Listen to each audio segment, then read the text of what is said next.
Bueno, nos metemos en otros temas de actualidad, porque ya está camino a Montevideo el primer tren cargado de celulosa de UPM2 para llegar aquí a Montevideo esta tarde. Es en este marco que recibimos a Alejandro Ruibal, director de la empresa SACEM, vocero del grupo Vía Central, consorcio a cargo de la construcción del ferrocarril. Bienvenido, ¿cómo anda?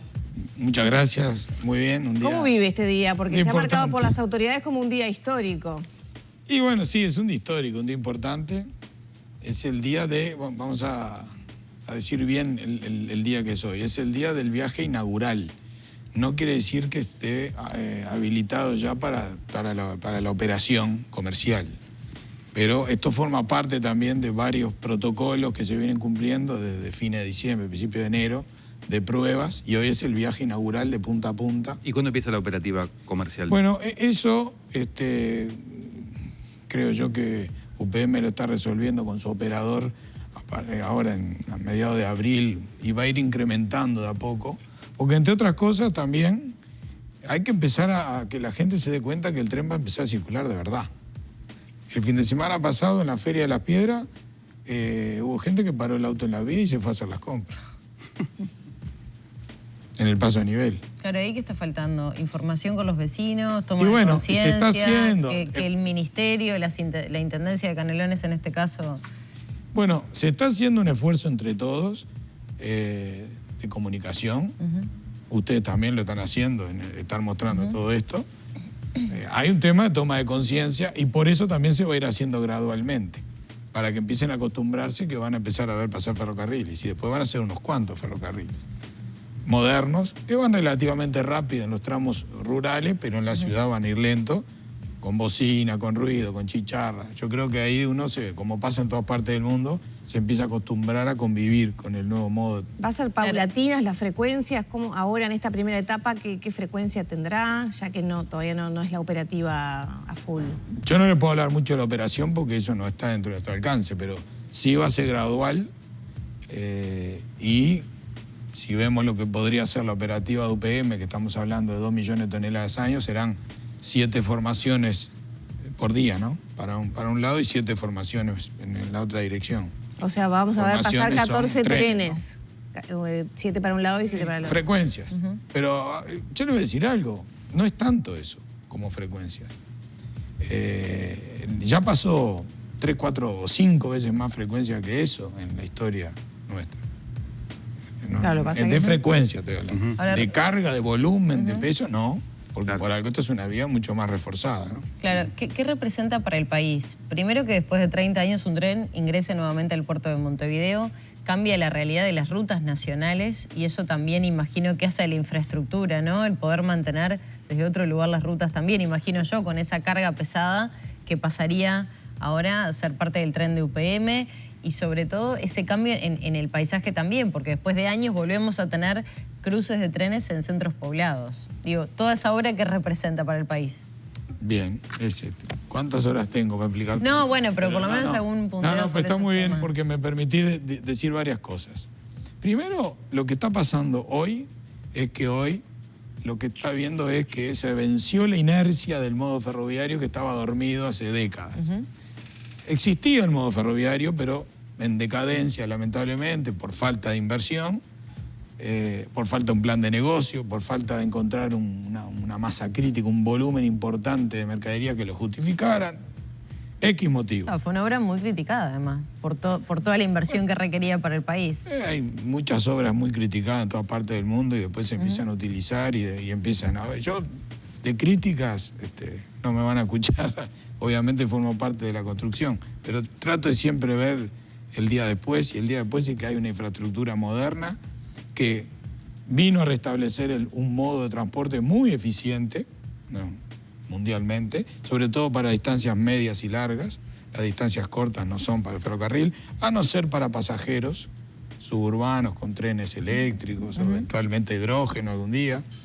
Que yo creo que eso también va a pasar. El tren suburbano que vemos en otras ciudades del mundo, de corta distancia, 20 o 30 kilómetros, probablemente. El tren tram. El tren tram es otra cosa, ¿no? Pero estas vías son aptas para cualquier tren de pasajeros de corta distancia y se transforma en tren suburbano. Esta misma vía podría utilizarse para tren de pasajeros. Sí. El tren tram ese que tú hablás se puede subir a esta vía. El mismo. Así pasa en otras partes del mundo. Pero voy a la primera pregunta, porque tú me dijiste algo importante que tiene que ver con la logística del país, cómo impacta eso, cómo, más allá de vencer la inercia del modo ferroviario y volver a revitalizar el modo ferroviario, este es el eslabón principal de la cadena, que es Montevideo Paso de los Toros. De ahí podemos empezar a extender la malla ferroviaria, ya existe hacia Rivera, habrá que revisarla bien en la situación, y completar el trazado hasta Salto, de paso por Paysandú y eventualmente a Fraiventos. Uno empieza a completar la malla, se conecta con los países vecinos, empieza a capturar carga que hoy en día no llega y no puede subirse. ¿Pero justifica la inversión por la matriz productiva que hay en esa zona?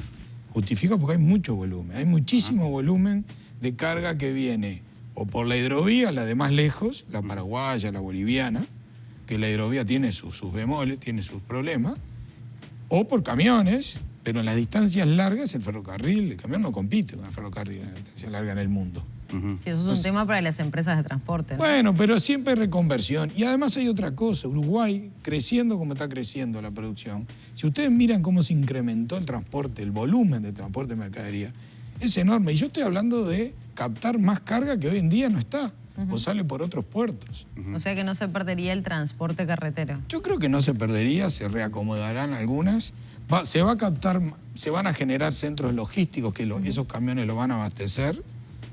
Después de ese centro logístico probablemente se utilice el ferrocarril y sobre todo el puerto de Montevideo, que es el puerto de aguas profundas que tenemos y que ahora va a calar. Entonces, puerto a 14 metros, ferrocarril moderno, extendido, rutas mejoradas, es música para los oídos de la logística del país. ¿Y cuán viable es la ampliación de esa ramificación? ¿Hay negociaciones en curso? ¿Cómo se daría? ¿Con quiénes se daría? Muy viable, sobre todo después de haber hecho este tramo. Ajá. Si no, era más compleja. Pero después de este tramo, después que UPM aportó la masa crítica de los 2 millones de toneladas para que se pueda hacer esta obra, y el gobierno tomó la decisión de ir adelante con la obra, me consta que ya se está pensando... ¿Pero tendría que ser una inversión exclusivamente estatal? Puede ser estatal, puede ser mixta, puede ser de concesiones, no sé qué camino se va a elegir. Sé Pero que hay... ¿Hay negociaciones? Negociaciones, no sé si la palabra. Se está trabajando en charlas. En ideas, en propuestas, sí. Sí, me consta. De hecho, de mediana distancia ya hay un parque logístico ferroviario que ya conectó la vía, ¿no? Como el grupo RAS, por ejemplo. Y eso va a pasar en el norte del país. Pero a ver, es imposible que no pase. Porque miren otras partes del mundo cuando llega el ferrocarril, ¿qué pasa? Utilizando trazados ya existentes, ¿sería? Sí, muy probablemente se utilicen la mayoría de los trazados existentes, que hay unos cuantos, ¿Y ¿no? qué experiencia da este proceso que fue largo, que llevó más tiempo? No sé, en cuanto a inversión, seguramente implicó más justamente por el manejo de los tiempos. Como para los uruguayos, ¿se puede generar otro pedazo más de vía después de esta experiencia? Sí, sin duda. Siempre hay lecciones aprendidas después de cualquier obra. Más de 30 años tengo en la industria. ¿Qué valoración hay Más de de este proceso 1.500 en particular contratos con todas tengo. las demoras que tuvo? Más de 1.500 contratos tengo y no hay un contrato que no haya terminado que lo haría distinto al comienzo. Y no hay un contrato que no haya hecho que no ha tenido algunas desviaciones. La construcción es un poco así. Pasa que esto estamos hablando de volúmenes muy grandes y cifras muy grandes, por eso impacta más. Pero está intrínseco en la lógica de la construcción tener que enfrentar muchos imprevistos cuando uno hace una obra, y sobre todo una obra extendida en 300 kilómetros. Yo creo que hay mucha lección aprendida de todos, de quienes controlaron la obra, de las empresas locales, nacionales, que participamos en un 33% de este consorcio. No es menor. Esta obra tradicionalmente no tendría un 33% de empresas nacionales arriesgando, como son las empresas ASEM y Verques. Pero también hubo 30 empresas locales subcontratadas. Se generó una dinámica importante alrededor del modo ferroviario y eso va a seguir. Entonces, de esa experiencia, yo rescato lo positivo, es donde se van a poder apuntalar los nuevos desarrollos ferroviarios. Claro, estamos hablando del transporte de carga particularmente, que es el principal objetivo que tiene este tren. ¿Qué pasa con el tren de pasajeros? también va a poder ser utilizado. Se habló mucho, recién lo mencionábamos, del tren tram que pudiera conectar con estas vías también. Yo no soy un especialista en transporte pasajero en ferrocarril, pero lo que es claro que esta vía, con el estándar que tiene, perfectamente va a poder alojar un tren suburbano de pasajeros. Digo suburbano porque no es una vía, no creo que venga nadie de Durazno. Ni de, no, pero había un Paso, tramo entre Progreso y Montevideo que se usaba yo diría que mucho. más, de Canelones o Florida del Sur, empieza a ser interesante alguna frecuencia ¿Y hay interés en ese ferrocarril. sentido? Yo creo que hay gente que ya está mirando. De hecho, hay un estudio que el gobierno francés donó al gobierno uruguayo. Se firmó un convenio y están haciendo un estudio para ver la posibilidad de transporte de pasajeros basado en hidrógeno. Vamos a ver qué termina dando ese estudio. Se terminará dentro de un año, 10 meses. Es una cosa muy buena. Y nadie regala 600.000 euros para hacer un estudio si no hay una posibilidad.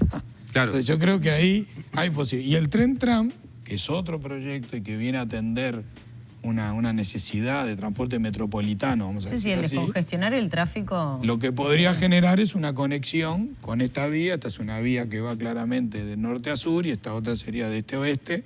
Y uno empieza a generar otras posibilidades de movilidad para las personas. Pero yendo a lo que tú decías del impacto sobre las rutas y eso, hay un concepto que usan mucho en el mundo de la logística que se llama los corredores económicos. ¿Qué son los corredores económicos? Corredores económicos en Asia, en muchos países de Europa, es un puerto y determinadas ciudades importantes se conectan por rutas, ferrocarriles, entonces se conectan las industrias con los puertos y se genera un corredor económico. El ferrocarril central lo que da es una plataforma ideal para hacer un corredor económico central en el país. Y más, ¿por qué no un corredor económico Montevideo-Asunción? Montevideo-Puerto Alegre, que pase y que venga a Montevideo. Y lo que estamos haciendo es capturar más carga para el puerto de Montevideo. ¿Se está analizando eso? Que es una industria enorme, entiendo que sí. Nosotros, por parte el sector del gobierno privado, uruguayo. Nosotros, el sector privado, ya lo estamos analizando. Porque es cómo tiene que desarrollarse el país hacia afuera de la frontera. O sea, que compita puerto con salida con este corredor central, digamos. Que todas estas inversiones ferroviarias, porque tú me hablabas de las rutas, más las inversiones de las carreteras, terminan conformando un corredor económico. El corredor económico termina en el puerto, o comienza en el puerto de Montevideo. Eso potencia mucho el desarrollo de la actividad portuaria. Sumado a un calado a 14 metros, tenemos un desafío muy interesante de capturar mucha carga. ¿Cuáles fueron, si tuviera que marcar un top 3, los principales escollos que tuvo la consagración de este proyecto? Y le pregunto, a su vez, ¿cree verdaderamente, puesto que decía en el arranque, ¿no?, que los autos estaban en la vía, que el tema de seguridad es un tema para las semanas que vienen, los meses que vienen? Bien, y bueno que levantes este tema. Yo creo que es un tema que a mí me preocupa.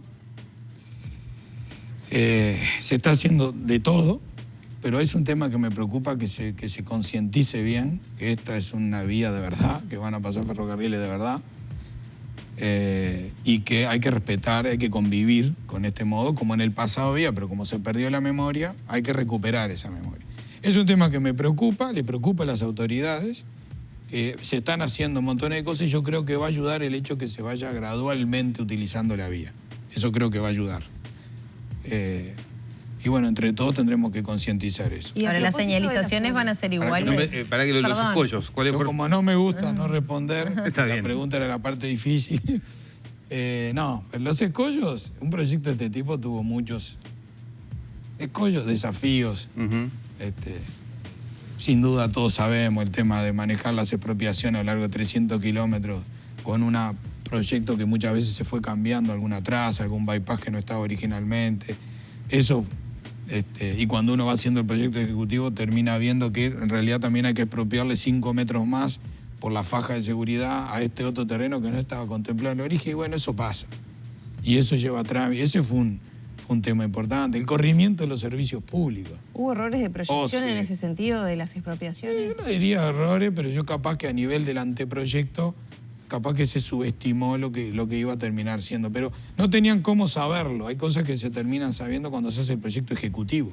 Claro. Y nadie hace un proyecto ejecutivo antes de que se defina el contrato para hacer la obra. Entonces, y eso pasa en cualquier otra construcción, no solo en el ferrocarril. Cuando se hace el proyecto ejecutivo terminan saltando cosas. Por eso hay que tener márgenes en los proyectos de infraestructura. No se puede hablar, uno se queda preso después de una cifra cerrada y después las cosas no terminan siendo así cuando hay mucho grado de libertad. Hay proyectos que sí se pueden definir en un 99%. Claro. Hay proyectos que se definen en un 70, 80% como fue este. Y lo demás hubo que definirlo. Y modificarlo.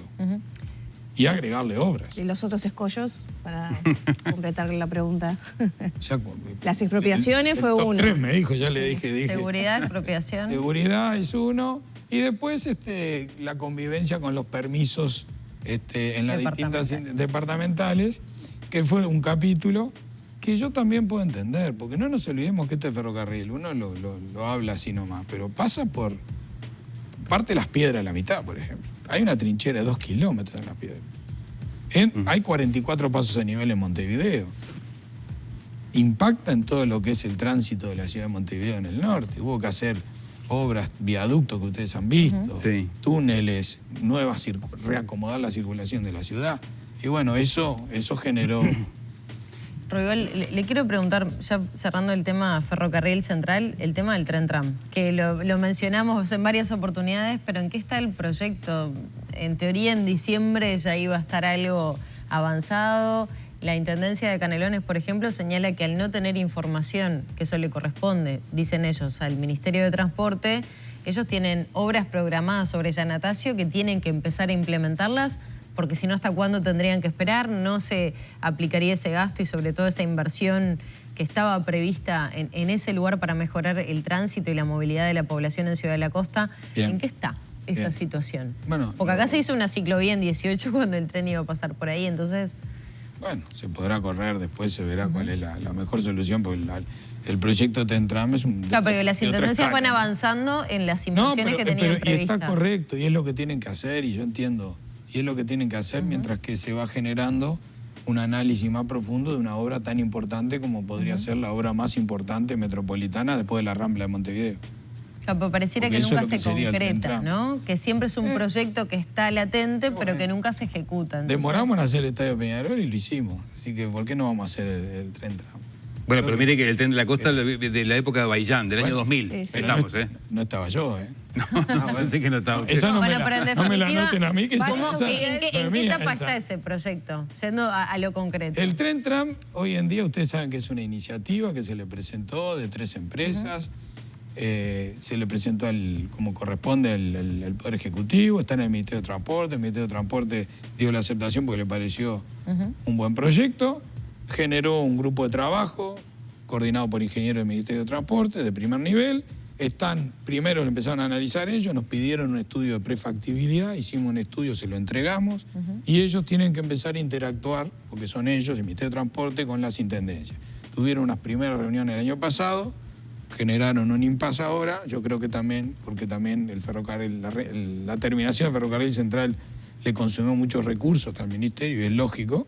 Pero yo tengo entendido que ahora están retomando las reuniones con la Intendencia de Canelones, con la Intendencia de Montevideo, para empezar a analizar el proyecto y tener un ida y vuelta y empezar a ajustar el proyecto a la realidad. O sea, aterrizarlo a un nivel, estaba en un nivel muy alto, empezar a bajarlo a tierra y empezar a ver cómo se resuelve determinado nudo, cómo se resuelven el otro tránsito que tiene que convivir con el Tren Tram, el otro transporte, cómo se va a operar, todo eso, y va a llevar unos cuantos meses.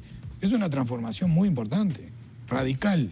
Pero igual ya lo tenemos que despedir, pero le quiero preguntar, porque estaba acá el presidente de OCE antes que usted, y usted dirige una de las empresas que forman parte del consorcio del proyecto Neptuno, de la planta de potabilizadora de Arasatí. ¿En qué está ese proyecto cuando hoy va a haber una instancia parlamentaria, además en comisión, justamente para informarse a propósito del tema?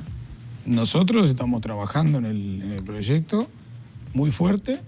Escuchaba recién a Montero hablar de cómo iban avanzando con los permisos ambientales, con todas las garantías, como corresponde.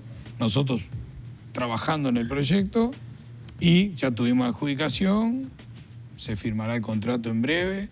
Ya, como ustedes sabrán, CAFAM en realidad, CAF con la SAFAP hicieron una emisión muy exitosa para financiar el proyecto. Es un proyecto muy verde, ¿no?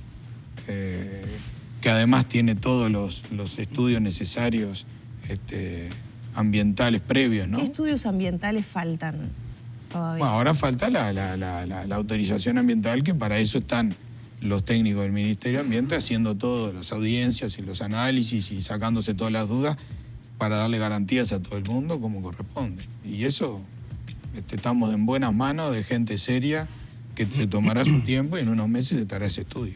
Pero a ver, lo dijo al pasar Montero acá, la cianobacteria, no hay planta de tratamiento hoy en día en el mundo moderna que no trate la cianobacteria, porque las cianobacterias vinieron para quedarse en cualquier laguna de agua dulce de la vuelta. Entonces, hoy en día las plantas y la planta que vamos a instalar, que es más moderna que inclusive aguas corrientes, las cianobacterias las trata perfectamente. O sea que no es un problema biológico.